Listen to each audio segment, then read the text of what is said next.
Hello दोस्तों, आज के इस वीडियो लेक्चर में हम डिस्कस करने जा रहे हैं क्वांटम मैकेनिक्स से। टॉपिक है ऑपरेटर्स। ऑपरेटर्स को हिंदी में हम कहेंगे संकारक। तो आइए जानते हैं कि संकारक या ऑपरेटर्स क्या होते हैं। तो सबसे पहले हम बात करते हैं परिभाषा की, डेफिनेशन की। तो देखिए, संकारक एक ऐसी गणितीय प्रक्रिया है, संकारक एक ऐसी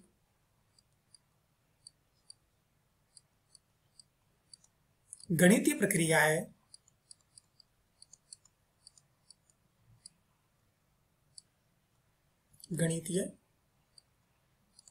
है जिसे किसी एक फलन पर किए जाने पर व्यापक रूप से दूसरा फलन प्राप्त होता है। जिसे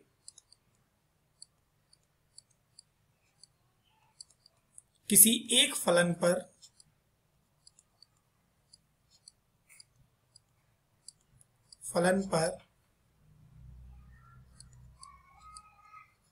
किए जाने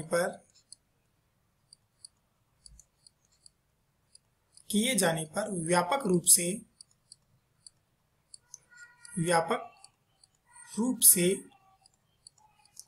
दूसरा फलन प्राप्त होता है।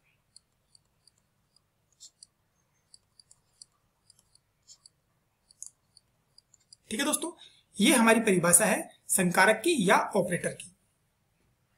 यानी कि आप इसको अगर गणितीय रूप में लिखेंगे, मैथमेटिकल फॉर्मेट में अगर आप इसे लिखना चाहेंगे तो देखिए हम इसे लिखेंगे गणितीय रूप में।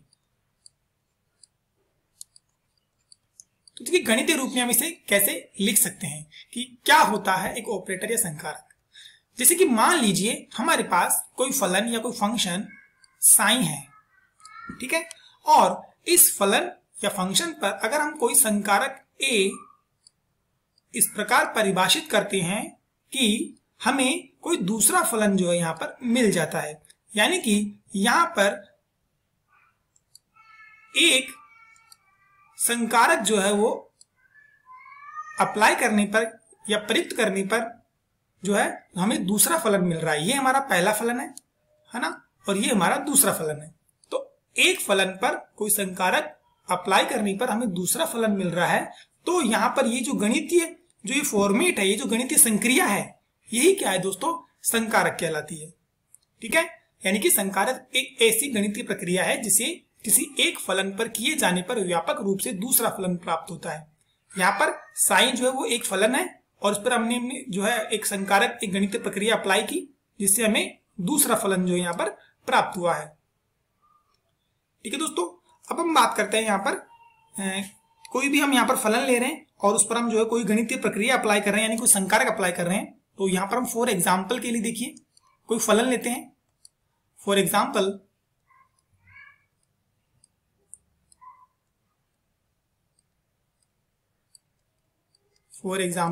हमने यहां पर जो एक फलन लिया है, sine is equal to A exponential of iota k x plus B exponential of minus iota k x.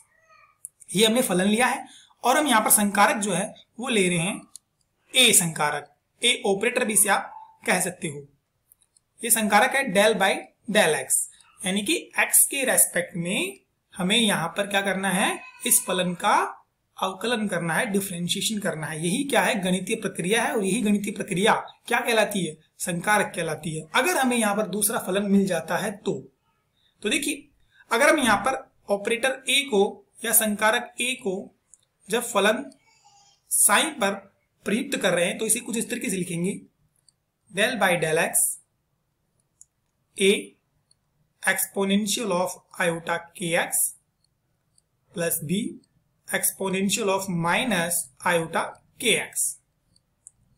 तो देखिए, इस फलन का जब आप x के सापेक्ष जब अवकलन करेंगे तो यहां पर a जो है वो कांस्टेंट वैल्यू है, तो a तो बाहर आ जाएगा और एक्सपोनेंशियल का जो डिफरेंशिएशन होगा, अवकलन जो होगा वो एक्सपोनेंशियल ही होगा, यानी एक्सपोनेंशियल आयोटा के एक्स। अब हम सभी जानते हैं कि हमने यहाँ पर जो है एक्सपोनेंशियल का जो है एक्स के रेस्पेक्ट में किया तो हमने एक्सपोनेंशियल ही कर दिया, लेकिन जो ऊपर वाली वैल्यू इसका दोबारा से करेंगे। तो यहाँ पर आयोटा के एक्स का जब आप दोबारा से ऑप्शन करेंगे तो यहाँ पर हमें वैल्यू मिलने वाली है आयोटा के प्लस, आगे देखिए इस वाले टर्म का अब हम यहाँ पर आउटलाइन करेंगे एक्स के सापेक्ष। तो यहाँ पर देखिए बी का कांस्टेंट वैल्यू तो बी का बी आ जाएगा यहाँ पर, और एक्सपोनेंशियल वाली टर्म का exponential of minus iota k x, और जो पावर में वैल्यू इसको दोबारा से करेंगे तो यहाँ पर हमें वैल्यू मिलेगी माइनस ऑफ आयोटा के। ठीक है, अब हम आगे बात करते हैं। तो आगे देखिए जो हमारा प्रोसेस था वो था ए साई। ठीक है, अब यहां देखिए आयोटा के को अगर आप यहां पर कॉमन ले लेते हैं, आयोटा के को अगर आप यहां पर कॉमन ले लेते हैं तो जो ब्रैकेट में वैल्यू बचेगी वो आपके पास बचेगी A exponential of iota k x minus B exponential of minus iota k x. ठीक है, ये हमारे पास में जो है यहां पर वैल्यू बची है। तो यहां आप देखिए हमारे पास जो हमने फलन लिया था, जो हमारा फलन था उससे आप इसे कंपेयर कीजिए। ये हमारा जो है स्टार्टिंग में फलन था, ठीक है, और ये हमारा अब नया फलन हो गया है। तो आप यहां पर देखिए, यहां पर इस फलन में यहां पर प्लस साइन है और यहां पर माइनस साइन है, यानी कि ये फलन और ये फलन दोनों अलग अलग फलन है। तो इसे आप कुछ इस तरीके से लिख सकते हो, A sine is equal to iota k, और इसे हमने कोई दूसरा फलन का नाम दे दिया, जैसे मान लीजिए मैंने इसे नाम दे दिया फाई। ठीक है, तो यहां पर हमें एक गणितीय प्रक्रिया अप्लाई की एक फलन पर, ठीक है, और उससे हमें दूसरा फलन प्राप्त हुआ। तो ये गणितीय प्रक्रिया ही क्या कहलाती है, यहां पर संकारक कहलाती है, या इसे हम ऑपरेटर कह सकते हैं। तो उम्मीद है दोस्तों आपको जो है संकारक की परिभाषा जो है वो अच्छे से समझ में आ गई होगी। हम आगे बात करते हैं, आगे के टॉपिक्स पर हम चलते हैं। तो देखिए संकारक के अब हम बात करते हैं, तो संकारक के कुछ हमने जो है फॉर्मेट ले लेते हैं कि संकारक कौन कौन से होते हैं। ठीक है, तो देखिए मैं यहाँ पर आपके सामने कुछ संकारक लिख रहा हूं, जो भी हमारी फिजिक्स में जो काम में आते हैं वो संकारक में यहाँ पर लिख रहा हूं। देखिए सबसे पहले हम बात करते हैं स्थिति निर्देशांक। स्थिति निर्देशांक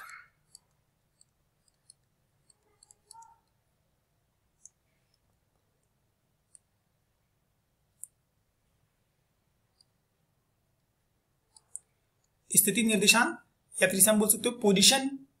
ठीक है, तो ये एक्स है, तो इससे एसोसिएटेड यानी कि इससे संबंधित जो संकारक होता है, यहां पर हम संकारक लिखने वाले हैं, संकारक लिखने वाले हैं यहां पर हम। ठीक है, तो संकारक इससे जो संबंधित संकारक होता है वो होता है एक्स कैप। ठीक है, बात करते हैं हम यहां पर स्थिति सदिश की। स्थिति सदिश, स्थिति सदिश को लिखने का जो तरीका होता है वो होता है आर वेक्टर। ठीक है, तो इस स्थिति सदिश से रिलेटेड जो संकारक होता है उसे हम लिखते हैं आर वेक्टर, सेम ही होता है। ठीक है, आगे बात करते हैं संवेग। संवेग की बात कर रहे हैं हम। देखिए संवेग, संवेग को जो लिखने का तरीका होता है, अगर हम यहां पर संवेग का एक्स घटक ले रहे हैं, एक्स कंपोनेंट अगर हम ले रहे हैं, तो इसे लिखने का तरीका होता है पी एक्स। तो अगर इससे रिलेटेड, अगर इससे संबंधित जो संकारक होगा उसे हम लिखेंगे पी एक्स कैप, और इसकी जो वैल्यू होती है दोस्तों वो होती है minus of iota h cut del by del x. तो यह हमारा क्या है, संवेग के एक्स कंपोनेंट यानी एक्स घटक का क्या है, संकारक है। बात करते हैं हम संवेग की, यानी कि ये तो हमने सिर्फ एक्स कंपोनेंट की बात की, अगर इसी तरीके से वाई कंपोनेंट होगा तो यहां पर हम वाई कर देंगे। ठीक है, दोनों जगह, और अगर जेड कंपोनेंट होगा तो यहां दोनों जगह हम जेड कर देंगे। अगर हम बात करते हैं नॉर्मली संवेग की, तो संवेग को हम लिखते हैं पी वेक्टर से। तो पी वेक्टर जो है उसको लिखने का तरीका जो होता है हमारे पास में वो होता है, इसका संकारक होता है P cap is equal to, ये हो जाएगा minus of iota h cut और डेल ऑपरेटर। ठीक है दोस्तों, तो ये हमारे पास में जो है कंपोनेंट वाली फॉर्म है, और ये हमारे पास में 3D में इसमें तीनों कंपोनेंट जो है शामिल है।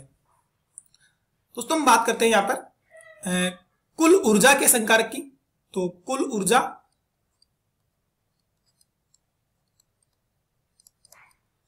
कुल ऊर्जा को जो लिखने का तरीका होता है वो हम डिनोट करते हैं ई से, और इससे संबंधित जो संकारक होता है उसको लिखा जाता है iota h cut del by del t. तो ये हमारे पास में क्या है, कुल ऊर्जा का संकारक है। ठीक है दोस्तों, अब हम बात करते हैं संकारकों के कुछ प्रकार की। देखिए संकारक कितने प्रकार के होते हैं। तो यहां पर हम जो पहला प्रकार ले रहे हैं वो ले रहे हैं यहां पर रेखीय संकारक। ठीक है, तो ये हमारा पहला संकारक जो है वो है रेखीय संकारक, या इसे हम रेखिक संकारक भी कह सकते हैं। रेखिक संकारक। देखिए रेखिक संकारक से क्या हम समझते हैं। देखिए रेखिक संकारक वह संकारक है, रेखिक संकारक वह संकारक है जिसके लिए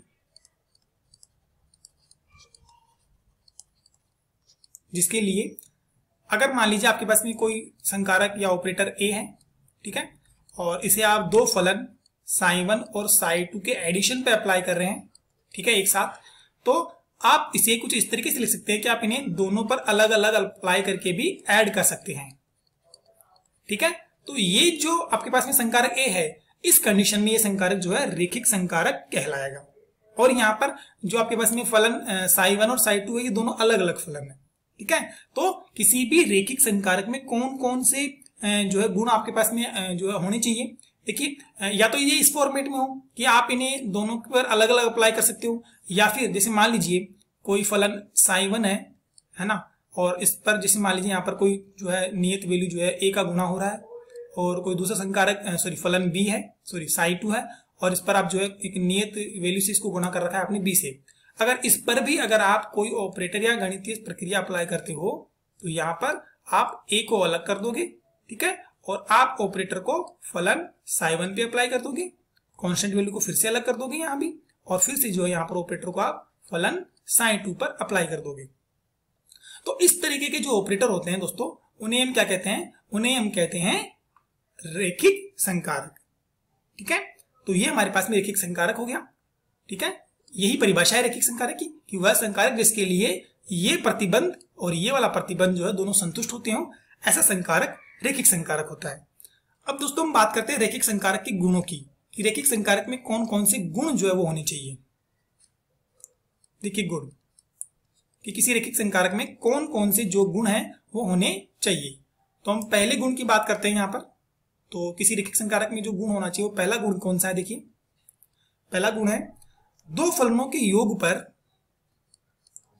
दो फलनों के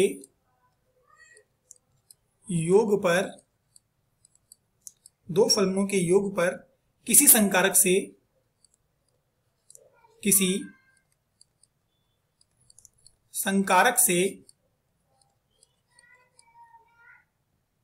संक्रिया करने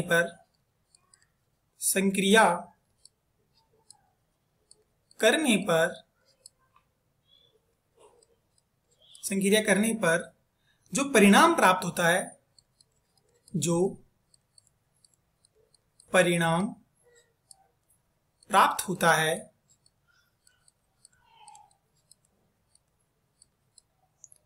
वही परिणाम प्रत्येक फलन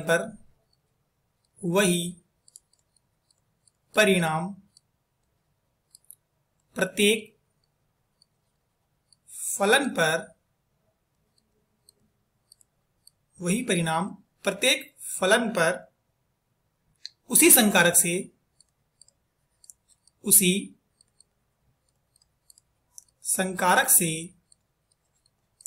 अलग अलग संक्रिया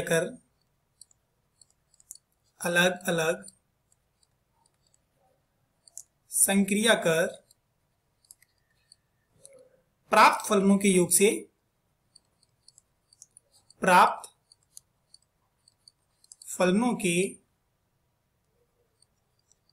योग से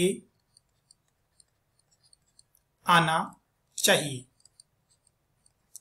ठीक है, यानी कि जो हमने पहला वाला जो प्रतिबंध बताया उसी को यहाँ पर जो एक्सप्लेन किया गया है कि दो फलनों के योग पर अगर हम कोई संकारक अप्लाई करते हैं तो उससे जो रिजल्ट आता है वही रिजल्ट जो है दोनों फलनों पर अलग अलग संकारक को जो है अप्लाई करने पर जो रिजल्ट आएगा, जो फलन आएगा, उन दोनों को जोड़ने पर या योग करने पर जो हमें प्राप्त आना चाहिए। और ऐसी कंडीशन में दोनों रिजल्ट क्या होनी चाहिए, बराबर होनी चाहिए। तो ये इसका क्या है, पहला गुण है।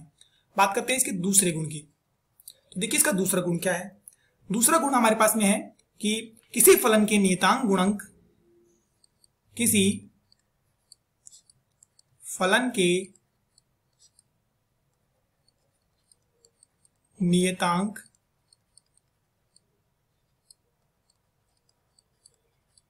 गुणन a psi 1, मान लीजिए ये फलन है, इस पर कोई गुणन है नियतांक का a का, पर संकारक से संक्रिया करने पर जो परिणाम प्राप्त होता है, संक्रिया करने पर जो परिणाम प्राप्त होता है, जो परिणाम प्राप्त होता है वही परिणाम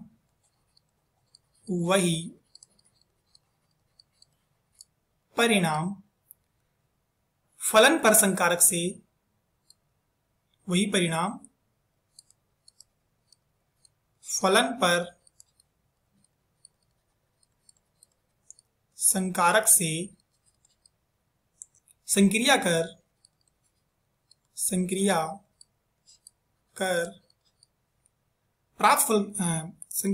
प्राप्त मान को उसी नियतांक से गुणा करने पर, उसी नियतांक से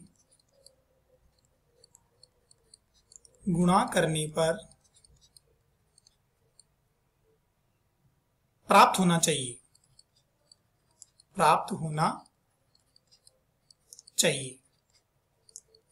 यानी कि दूसरा जो प्रतिबंध था उसको ये बता रहा है कि अगर आपने किसी फलन पर मान लीजिए कोई संकारक जो है आपके पास में अप्लाई कर रहे हो आप, और उस फलन पर कोई जो है नियत वैल्यू जो है a जो है गुणा हो रही है, तो ऐसी कंडीशन में आप क्या करोगे कि आप इस पर जो है पहले गुणा कर लो नियत वैल्यू का, उसके बाद में संकारक को अप्लाई करो। जो रिजल्ट आए वो बराबर आना चाहिए। किसके बराबर आना चाहिए कि पहले आप संकारक अप्लाई करो, बाद में नियत वैल्यू का गुणा करो। तो दोनों कंडीशन में दोनों रिजल्ट बराबर आनी चाहिए। ये क्या है, रेखिक संकारक का दूसरा गुण है। ठीक है दोस्तों, अब हम बात करते हैं कि जो आपके पास में रेखिक संकारक है उनमें आपके पास में कौन कौन सी विशेषताएं हैं। देखिए रेखिक संकारक की कौन कौन सी विशेषताएं हैं। तो हमारे जो नया जो हेडिंग है वो है रेखिक संकारकों की विशेषताएं, यानी कि फीचर्स ऑफ लीनियर ऑपरेटर। रेखिक संकारकों की विशेषताएं। ठीक है, देखिए रेखिक संकारकों में कौन कौन सी विशेषताएं होती है उनके बारे में बात करते हैं। तो जो पहली विशेषता है हमारे पास में, पहली विशेषता हम यहां पर ले रहे हैं, पहली विशेषता ले रहे हैं हम योगात्मक संकारक। योगात्मक संकारक, ये हमारी पहली विशेषता है। अब देखो योगात्मक संकारक का क्या मतलब है। देखिए हमारे पास में कि मान लीजिए आपके पास में कोई भी दो संकारक है ए और बी, तो इसको आप जो है फर्स्ट पॉइंट दे दीजिए। ठीक है, अब देखिए इसमें आपके पास में कौन कौन से जो है हम यहां पर ले रहे हैं। ठीक है, तो सबसे पहले इस तरीके से देखिए, मान लीजिए ए और बी दो रेखिक संकारक है। माना ए व बी दो रेखिक संकारक है। माना ए व बी दो रेखिक संकारक है। ठीक है, तो इनका योग भी नया रेखिक संकारक होगा। तो इनका योग भी,